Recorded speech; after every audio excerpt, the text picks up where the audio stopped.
के बारे में, है ना। और रोटेशन में हम लोगों ने बड़ा इनिशियल चीज़ पढ़ी थी कि एक टर्म होती है that is moment of inertia. Moment of inertia का फॉर्मूला बोलो, m r square, m r, हाँ, summation of m i r i का होल स्क्वायर। सर वो आपने डेरिवेशन कराया था उसमें omega square by 1 omega square by R की बात नहीं, नहीं वो तो हम लोगों ने कंपेयर, चलो मैं एक बार बता देता हूँ, इधर देखो।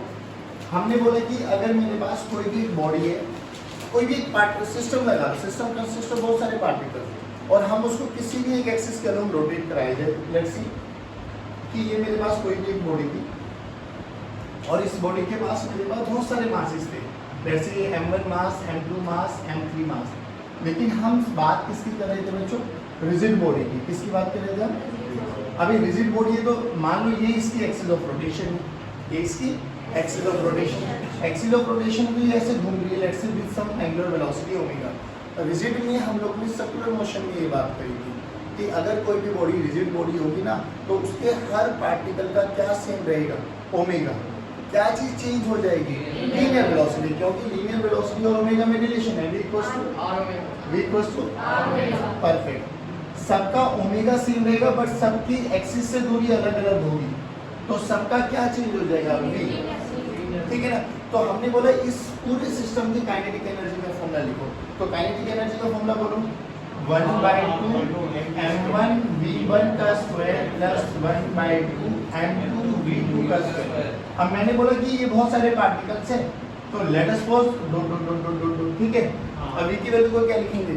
r1 into ओमेगा, तो सबका ओमेगा सेम है, रिजिड बॉडी है तो सबका ओमेगा सेम है, तो v1 को बोलो क्या लिखेंगे? r1 into ओमेगा का स्क्वायर, v2 को बोलो बच्चों r2 into ओमेगा का स्क्वायर। अब यहाँ पे जब हम लोगों ने v1 v2 की वैल्यू रख दी है, v1 v2 की वैल्यू रखो एक बार 1/2 m1, r1 की वैल्यू रखो, तो देखो r1 का स्क्वायर ओमेगा का स्क्वायर है ना, v1 r1 into ओमेगा, तो ओमेगा का square plus 1/2 m2 into r2 का स्क्वायर into ओमेगा का स्क्वायर, एंड ऐसे ही सभी पार्टिकल्स की आएगी। ध्यान से देखो, यहाँ से 1/2 ओमेगा स्क्वायर कॉमन आ रहा है, तो हमने बोला m1 r1 का स्क्वायर प्लस m2 r2 का square and so on, n particles है तो अप टू mn rn का स्क्वायर, ऐसा समेशन आएगा हमारे पास। जब हम लोगों ने ये बातें करी तो हम लोगों ने बोला कि देखिए कुछ एनालॉजी लग रहा है किसकी तरह, जैसे हम लोग वहाँ पर बात करते थे काइनेटिक एनर्जी। काइनेटिक एनर्जी वहाँ पर बोलो 1/2 mv का स्क्वायर है ना, यानी अलग अलग पार्टिकल की वेलोसिटी। अब हमने देखो इसको थोड़ा कंपैरिजन किया, 1/2 जो काम वहाँ पर v करता था वो काम यहाँ पर ओमेगा करेगा, जो काम वहाँ पर m करता था वो काम ये करने वाला है ना। वहाँ पर m क्या होता था? हम लोगों ने बोला था कि m is nothing but inertia, जिसका मास ज्यादा उसका इनर्शिया ज्यादा। वहाँ पर हम लोगों ने बात करती है एनएलएम में। सिमिलरली हम लोग यहाँ पर बात करते हैं कि this is known as moment of inertia. क्या बोला बाबा? Moment of inertia. अगेन एक स्केलर क्वांटिटी है जो किसका समेशन है, तो moment of inertia is represented by I, that is equals to m1 r1 का स्क्वायर प्लस m2 r2 का स्क्वायर एंड सो ऑन। अगर बहुत सारे पार्टिकल्स है तो हम इनको समेशन में कर देते बेटा। ये समेशन रिप्रेजेंट करता है सम, टोटल करना बेसिकली। किसका बेटा सम किसका करना है? m और r का। अब यहाँ पे mi कर दो, ri कर दो, i की वैल्यू 1 2 लेके n तक चला दो। अरे हाँ ना बोलो। तो मोमेंट ऑफ इनर्शिया देखो, मोमेंट ऑफ इनर्शिया कैसी क्वांटिटी है? स्केलर। मास और रेडियस का प्रोडक्ट है बेसिकली, और r का स्क्वायर। अब ये r पे थोड़ा एम्फेसाइज करो। अब ध्यान से देखो, जब हम कल बात कर रहे थे तो हम लोगों ने बोला था ये एक्सिस ऑफ रोटेशन है। क्रॉस का मतलब ये एक्सिस ऑफ रोटेशन ऐसी है, ठीक है ना। तो यहाँ से देखो ये वाली दूरी r1 है, ये वाली दूरी r2 है, ये वाली दूरी r3 है। तो यहाँ से कितने भी पॉइंट्स निकाल के लेके चले जाओ, क्या वो सभी के सभी इस एक्सिस के परपेंडिकुलर है? तो हमने क्या याद रखना है कि मोमेंट ऑफ इनर्शिया का जो फॉर्मूला है दैट इज mr², उसमें m तो मास ऑफ द पार्टिकल को रिप्रेजेंट करता है, बट r क्या बच्चों? r परपेंडिकुलर डिस्टेंस है फ्रॉम द उस मास से लेके एक्सिस ऑफ रोटेशन के बीच का। बात समझ में? ये याद रखना है, r is what? Perpendicular distance from the axis of rotation. Simple, इतना लॉजिकल रखना है। अब it's a scalar quantity, scalar quantity है तो बेटा इसकी यूनिट बताओ। मास की यूनिट होती है किलोग्राम और रेडियस की यूनिट होती है मीटर का स्क्वायर। नहीं है बच्चों? अब स्केलर क्वांटिटी है तो क्या करनी है हमें, देखो यहाँ पर हम दो चीज़ें पढ़ेंगे, पार्टिकल्स के लिए जब हम डिस्क्रीट पार्टिकल्स की बात करेंगे और जब हम लोग एक सिस्टम ऑफ उसकी बात करेंगे डिस्ट्रीब्यूटेड मास की, ठीक है ना। तो जब सिस्टम ऑफ पार्टिकल्स की बात करेंगे इट्स अ स्केलर क्वांटिटी, तो सबका individually moment of inertia calculate करेंगे और उनको चुपचाप ऐड कर देंगे, ठीक है ना। जैसे फॉर एग्जांपल अगर कोई मेरे से पूछा जाए कि हम लोगों ने 4 मासेस लिए m1 m2 m3, सभी का मासेस m1 मतलब mm मान लेता हूँ, और ये ना एक स्क्वायर की शेप बना रहे हैं। किसकी शेप बना रहे हैं बेटा? स्क्वायर की। अब सिंपल से बात सुनना, एक्सिस ऑफ रोटेशन आप लोगों को जनरली मतलब क्वेश्चन में मिलने वाला है। एग्जामिनर अपने आप पूछेगा कि इसके अलोंग निकालो, तो बहुत सारे केसेस में हमें अपने बेसिक आईक्यू से भी निकालना पड़ेगा। देखो मैं ये बोल रहा हूँ, ये मासेस एक स्क्वायर है जिसकी साइड ए है। कितने मास है बेटा जल्दी बोलो? 4। अब एक्सिस ऑफ रोटेशन में कहीं भी मान लो मैंने बोला ये मेरी एक्सिस ऑफ रोटेशन, अगर मुझे इस सिस्टम को इस एक्सिस ऑफ रोटेशन के अलोंग घुमाना है तो ये सोचो ये वाले मास की एक्सिस ऑफ रोटेशन से दूरी कितनी है? 0। तो इसका मोमेंट ऑफ इनर्शिया 0। क्यों? क्योंकि मोमेंट ऑफ इनर्शिया प्रोडक्ट है किसका? m into r का। अब r तो इसके लिए 0, इसका बोलो मोमेंट ऑफ इनर्शिया 0, इसका बोलो m into a perpendicular, m into इसका बोलो, तो टोटल ऑफ सिस्टम का moment of inertia ma² plus ma²। नहीं आया बेटा? पक्का? अब सुनो ध्यान से, अब मैं ये बोल रहा हूँ कि ये मेरी एक्सिस ऑफ रोटेशन है। अच्छा जहाँ पर भी मैं ए आर लिखूँ तो ये समझ लेना this is axis of rotation, ये मेरा एक्सिस ऑफ रोटेशन। अब बताओ ये एक्सिस ऑफ रोटेशन यहाँ से a/2 दूरी पर है, तो बोलो इसका मोमेंट ऑफ इनर्शिया ma/2 का होल स्क्वायर, ma/2 का होल स्क्वायर। सिमेट्री पता लगे ये चारों के चारों का सेम है, तो 4 into m into a/2 का होल स्क्वायर। नहीं आया समझ में? तो मैं बता देता हूँ 4 into मास सबका सेम है बाबा, और सबकी एक्सिस ऑफ रोटेशन से कितनी दूरी है? a/2, तो a/2 का होल स्क्वायर। नहीं आया बच्चों? पक्का? सुनो अब हमने एक्सिस ऑफ रोटेशन चेंज करके ना ये कर दिया डायगोनल इंटरसेक्शन। अच्छा ये डायगोनल इंटरसेक्शन तो ठीक है, बट ये है किधर? ये तो ऐसे है, हाँ ना बोलो। अब डायगोनल इंटरसेक्शन से ये मास कितनी दूरी पर है बताओ? इस मान लो ये मार्केट में भी एक्सिस ऑफ रोटेशन, तो बोलो ये कितनी दूरी होगी? तो अब हमें थोड़ा सा पीजीटी आना चाहिए लगाना कि भैया ये कितना होता है डायगोनल इंटरसेक्शन? √2a, √2a का हाफ कितना हो गया? a/√2। नहीं आया बेटा? पक्का? पक्का? तो ये दूरी भी a/√2 पे, ये दूरी भी a/√2 पे, ये दूरी भी a/√2 पे, ये दूरी भी a/√2 पे। अब बोलो moment of inertia 4 m a/√2 का। बोलो समझ में आया नहीं आया? श्योर? पक्की बात?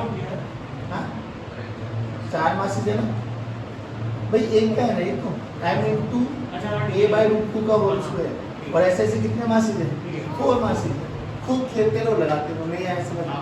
अब सुनो मेरी बात, तो अब एक क्वेश्चन होल्ड करके दिखा दो मुझे। आप कैसा भी सिस्टम ले लो, लेट्स से ये हमारे पास एक ये था, अब हमने बहुत सिस्टम बहुत बेसिक सा ले लिया। एक रोड है मेरे पास, हाँ अच्छा रोड पे भी मत जाओ, अभी मान लो एक मास है मेरे पास m और एक मास है ये रहा मेरे पास है, दोनों के सेंटर से ये दूरी a और ये दूरी a।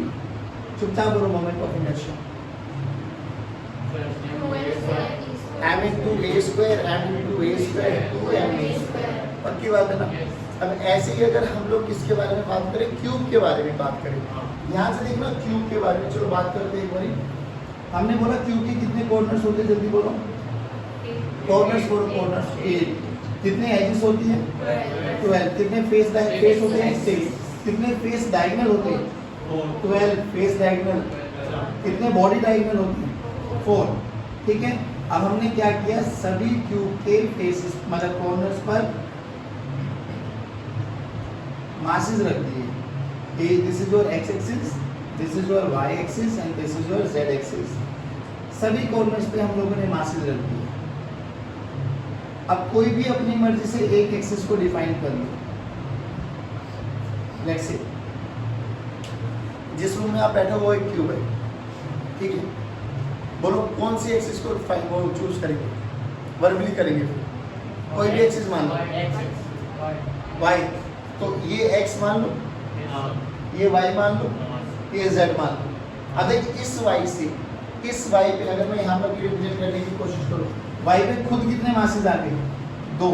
तो इन मासेस का मोमेंट ऑफ इनर्शिया 0, बचे कितने? 6। तो अपन को 6 मोमेंट ऑफ इनर्शिया निकालने। अब ध्यान से सुनना, इस वाई एक्सिस से ये दूरी देखो कितनी दूरी है? 1।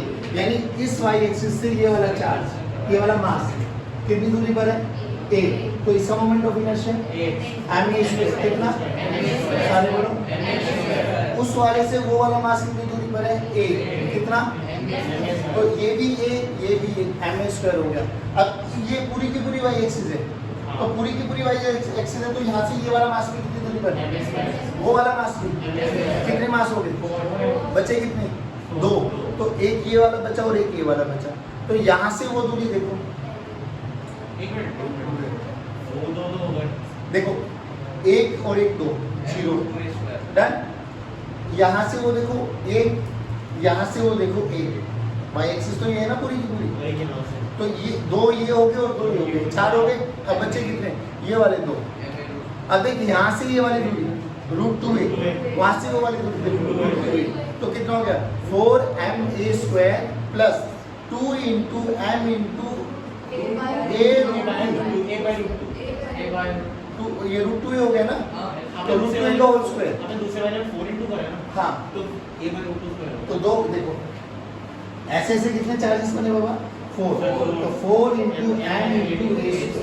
बाकी जो 2 बचे वो फेस डायगोनल पे बचे, तो फेस डायगोनल पे बोलो 4 m नहीं 2 बचे ना, 2 के कारण तो 0 है ना, तो 2 इंटू m इंटू हाँ 2 into m into √2a into इसका होल स्क्वायर नहीं आया।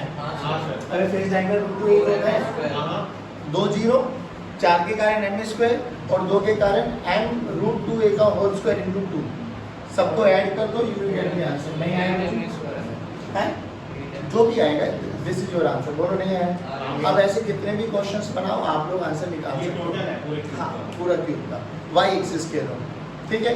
जेड भी कर लोगे तो यही आंसर आने वाला है। जेड का भी देख लो, ये भी देख लो वर्बली, ये मेरी जेड एक्सिस है। तो 2 मास ही जेड पे रखे हुए, तो इनके कारण 0, 1 मास ये रहा, 1 मास ये रहा, कितने हो गए? 2 मास हो रहे, ठीक। अब 1 मास वो बचा और 1 मास ये बचा नीचे वाला। तो यहाँ से यहाँ इसका फेस डायगोनल √2 है, यहाँ से यहाँ इसका फेस डायगोनल नहीं आया। पक्का? श्योर? डन। देखो ये √2 है ना, तीनों का सेम आंसर आएगा। हाँ ये m में, ये m में, इसका m में, इसका m में, बचे ये 2, ठीक है ना, ये तो बचे। हाँ तो इन दोनों का आपके पास √2 आ जाएगा, खत्म। जो फेस डायगोनल पे हो। डन है भाई, आगे बढ़े। अब हम बात करते हैं कुछ डिस्ट्रीब्यूटेड मास सिस्टम के बारे में। किसके बारे में? जैसे रोड के बारे में। अब रोड को कहीं से भी घुमाओ, जैसे मान लो ये एक रोड है मेरे पास, अब इसको घुमाने के अलग अलग चांसेस है। मैं यहाँ से भी घुमा सकता हूँ, सेंटर के लोग है ना, इसको मैं यहाँ से भी घुमा सकता हूँ। अब जरूरी थोड़ी ना मैं कॉर्नर और सेंटर से घुमाऊँ, मैं यहाँ से भी घुमा सकता हूँ, है ना। कोई l/2 दूरी पर, कोई l/4 दूरी पर, कोई l/8 दूरी पर।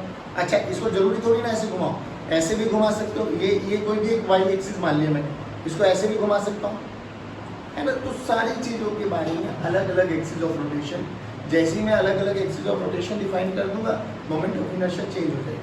ध्यान रखना है इसका, moment of inertia axis of rotation पे डिपेंड करता है। जैसे इसी वाले सिस्टम का मोमेंट ऑफ इनर्शिया कितना है बाबा? 2ma², है ना। ये कब है? जब मैंने इसके सेंटर पे मान लिया।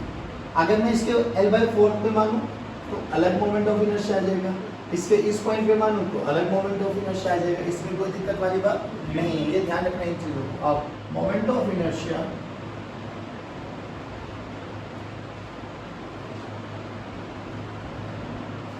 ऑफ डिस्ट्रीब्यूटेड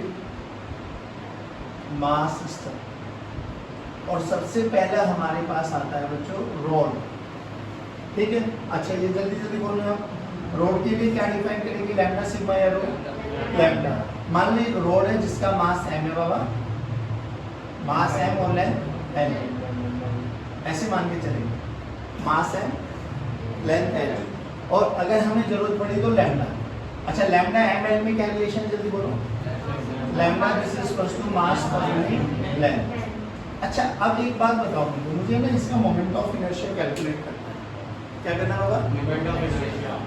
अब इसमें देखो यहाँ से यहाँ तक बहुत सारी एक्सिस ऑफ रोटेशन हो सकती है। अच्छा जरूरी नहीं है एक्सिस ऑफ रोटेशन बॉडी पर लाई करे, मैं कहीं पर भी मान सकता हूँ, मान लो यहीं पे मान लो मेरा axis of rotation, out of the body कहीं पर भी जहाँ पर तुझे मानना वहाँ पर घुमा लेते एक्सिस ऑफ रोटेशन।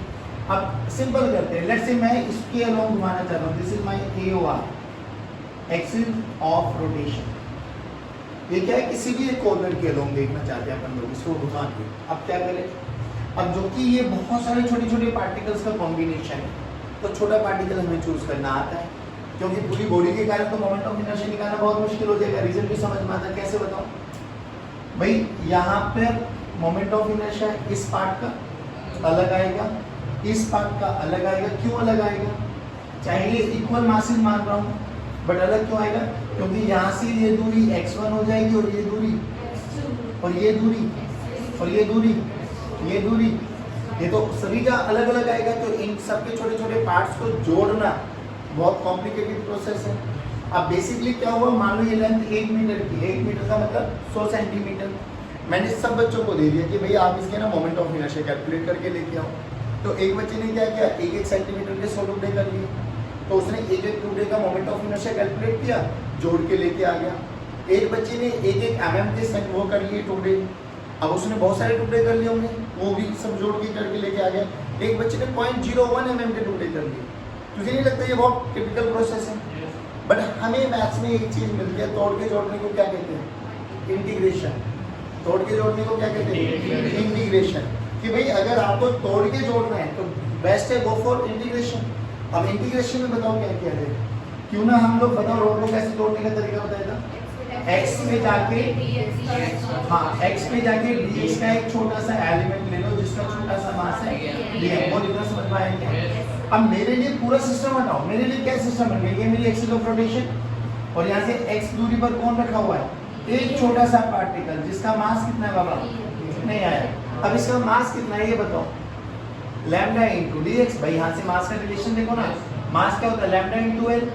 इसका छोटा सा मास है, इसकी छोटी सी लेंथ बोलो dx, अरे बोल भाई, और dm की वैल्यू बोलो lambda into dx, lambda into dx। अब सिंपल सा बताओ, इसका इस छोटे से एलिमेंट का मोमेंट ऑफ इनर्शिया कितना आएगा, dm इंटू x का स्क्वायर, dm इंटू x का स्क्वायर, dm इंटू x का स्क्वायर। तो छोटा सा मोमेंट ऑफ इनर्शिया निकाला मैंने di, that is dm into x का स्क्वायर।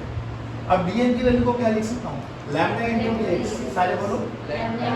तो di का फॉर्मूला क्या आ गया, lambda into dx into x square. नहीं आया बच्चों, क्या मैं इसको इंटीग्रेट कर दूं? यस, लेकिन कहाँ से कहाँ, सोच मैंने कहाँ से कहाँ लिया है भाई, यहाँ से ज़्यादा से ज़्यादा मैं x की वैल्यू यहाँ से 0 से लेके छोटा सा पार्टिकल को इसी बॉडी पे सिलेक्ट करना है ना, और वो बॉडी पे कहाँ से कहाँ ले सकते हो, x इक्वल्स टू 0 से लेके x इक्वल्स टू, तो बोलो इंटीग्रेट करो, x इक्वल टू 0 से लेके x इक्वल्स टू l।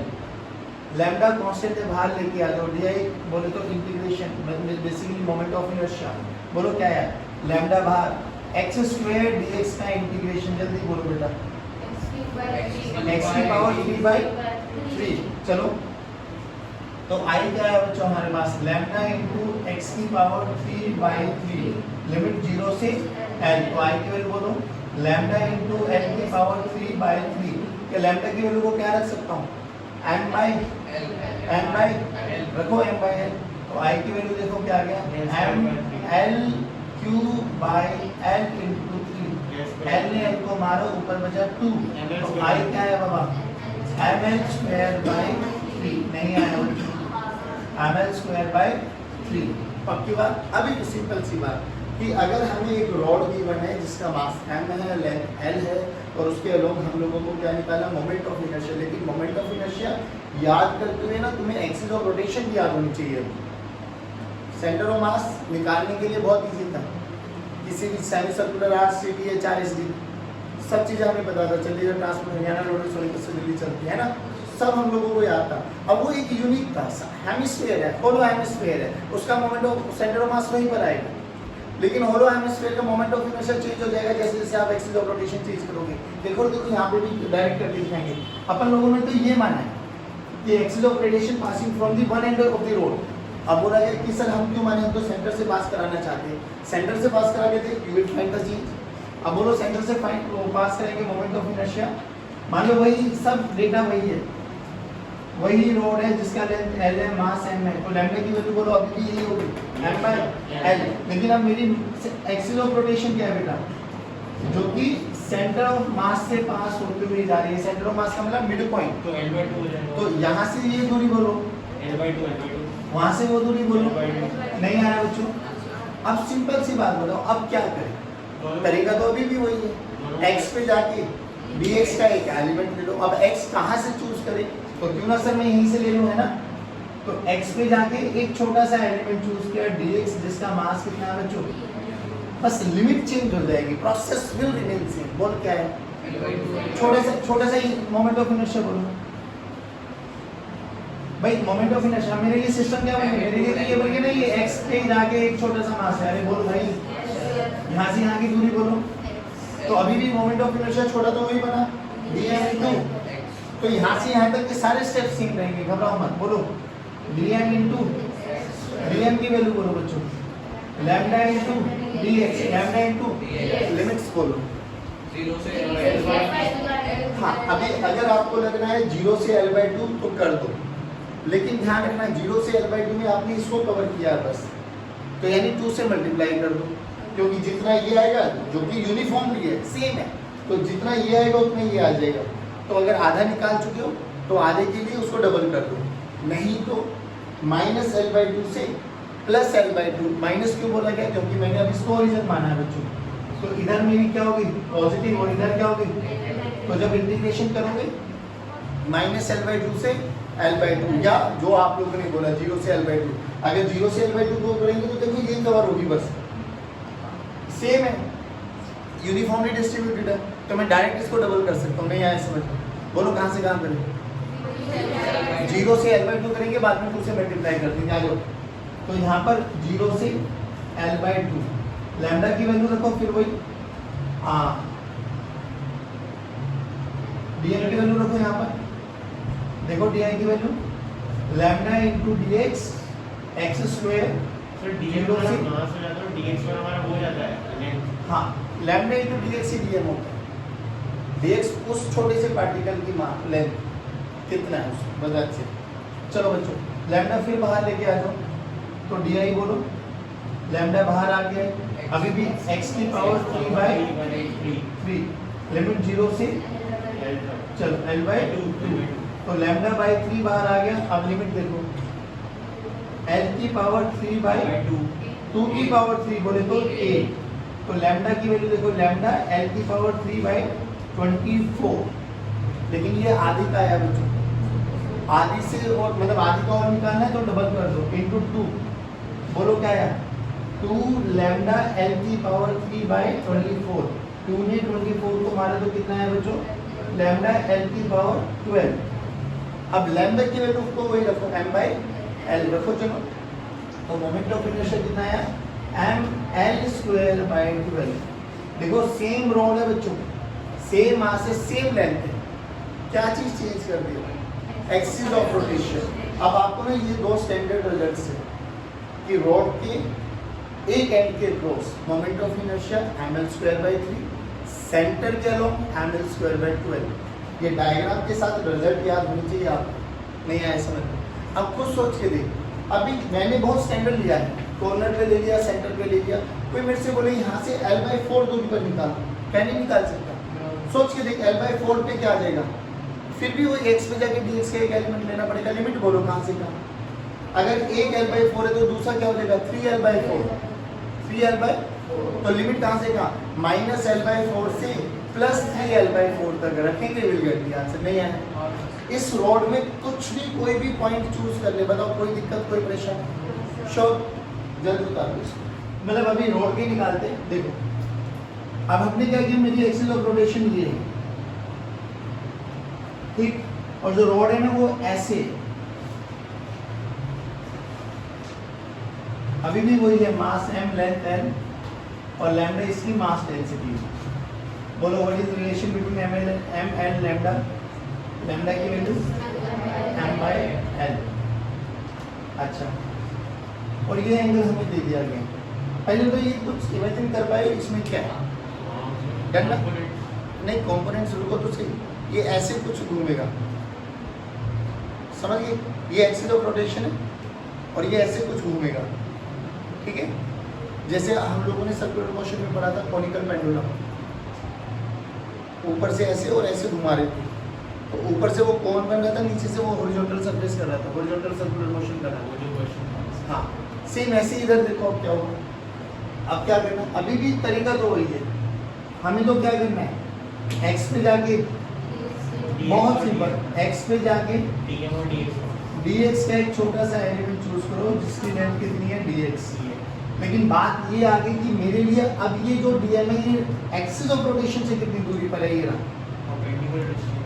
इसको क्या मान लें, r मान लेते हैं। क्या मान लेते हैं? तो इसका मोमेंट ऑफ इनर्शिया निकालो। इसका मोमेंट ऑफ इनर्शिया तो डायरेक्ट है, dm into r²। यही तो बना ना भाई, बोलो भाई। लेकिन अब बात ये है कि मुझे r कैलकुलेट करना है सर। r कैसे कैलकुलेट करना है? ध्यान से देखो, मुझे ये पता है x, मुझे निकालना है r, मुझे ये थीटा भी पता। तुझे नहीं लगता ये राइट एंगल ट्रायंगल बन गया? सोना चांदी तोले पंडित बद्री प्रसाद हर हर। तो देख, x के साथ जो थीटा वाला कंपोनेंट है वो किसमें ब्रेक डाउन होता है? cos theta. ये कौन बन गया? x cos theta. नहीं आया? अरे बोलो भाई, ये कौन बन गया? x sin theta. तो r की वैल्यू यहाँ से क्या आ गई? x sin theta. अब एक बात बताओ, जब ये रॉड घूमेगी तो क्या थीटा चेंज होगा क्या?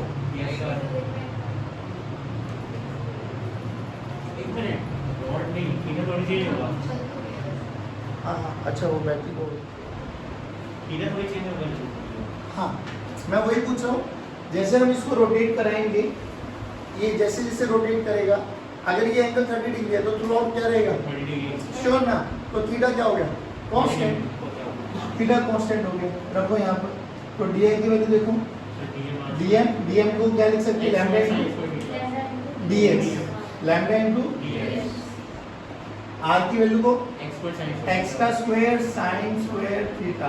ध्यान से देखो, लैम्डा और sin स्क्वायर थीटा बाहर ले लो, कॉमन है, ले लो भैया। Lambda sin square theta constant है, बाहर लेके आ गए। Integration of x square dx की लिमिट बोलो कहाँ से कहाँ? अभी भी वही, जीरो से लेके, भाई ये तो यहाँ से ये चलेगा ना, जीरो से लेके नहीं आया, बस रखो और इंटीग्रेट करो। बोलो कितना आ गया?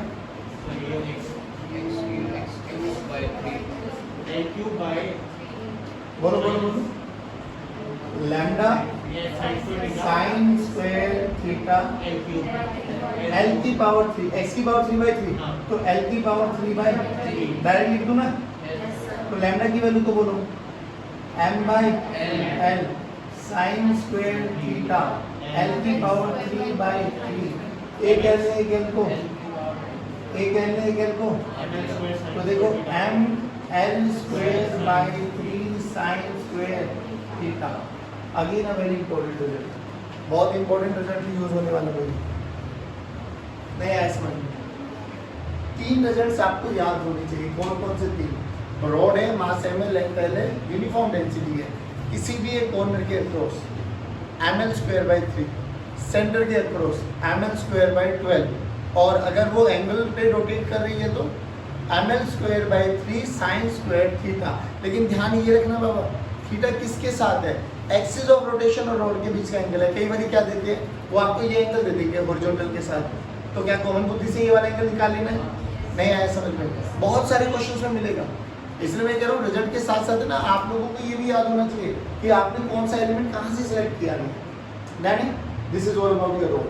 अच्छा, इस रॉड पे एक दो चर्चा और कर लेते हैं। मान लो अभी भी रॉड वही है, बॉल कितना मास m, लेंथ l और लैम्डा, लेकिन अब एक्सिस ऑफ रोटेशन है ना, इसकी बॉडी पर ना देखे ना, यहाँ पर दे दिया, ये दे दिया। बोलो घूमेगी नहीं घूमेगी? हाँ घुमा सकते, यहाँ से यहाँ तक की दूरी बोलो, x मान ले, r मान ले, व्हाटएवर जो तुझे मानना है वो मान ले। सिंपल सी बात बता, क्या रोड का हर एक एलिमेंट एक्सिस ऑफ रोटेशन से x दूरी पर है? बोलो भाई, पक्की बात है ना?